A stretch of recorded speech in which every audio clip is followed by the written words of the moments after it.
ত্রিপুরেশ্বরীর জয়। যারা যারা মা ত্রিপুরেশ্বরীকে ভালোবাসো তারা একটা লাইক কমেন্ট নিশ্চয়ই করে। হ্যালো এভরিওয়ান, সবাই কেমন আছো? আশা করছি ভালো আছো। আমরা গিয়েছিলাম মাতাবাড়ি যাওয়ার পর আমরা যা করি, প্যারার দোকানে যাই। আমরা ত্রিপুরেশ্বরী মায়ের পুজোর জন্য প্রসাদ কিনে নিই। প্রসাদ কেনারও আগে আমরা কল্যাণ সাগর দিঘি, সেই দিঘিতে হাত পা ধুয়ে একটু শুদ্ধ হয়ে নিই। তারপর দিঘিটা এত সুন্দর হয়েছে, তোমরা দেখো, মাঝখানে যেন জ্যান্ত তাজা দুটো পদ্ম ফুল লাগানো, খুব সুন্দর লাগছিল।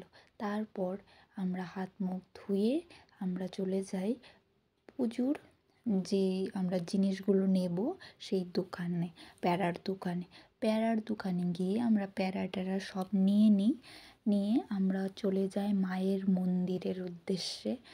তো তোমরা কারা কারা মায়ের মন্দিরে এখনও যাওনি আমাকে নিশ্চয়ই কমেন্ট করে জানিও। আমি জানি ত্রিপুরা আর সকলেই মায়ের মন্দিরে হয়তো গেছে, কিন্তু কেউ কি যাওনি এমন আছো? তো আমার এটা মনের মধ্যে হঠাৎই প্রশ্নটা এলো, তো তাই তোমাদের করলাম। তারপর আমার হাজব্যান্ড প্রসাদের থালিটা নিল, তারপর মনীষাদির প্রসাদের যে থালিটা সেটা নিল। তারপর আমরা চলে গেলাম উপরে গিয়ে আমরা দেখি মায়ের মন্দির এত সুন্দর হয়েছে, এত সুন্দর করে সাজানো হয়েছে, খুব সুন্দর লাগছিল। তারপর আমরা পুজোর প্রসাদ দেওয়ার আগে আমরা সত্যি কথা বলবো কিছু ছবি তুলে নিয়েছিলাম।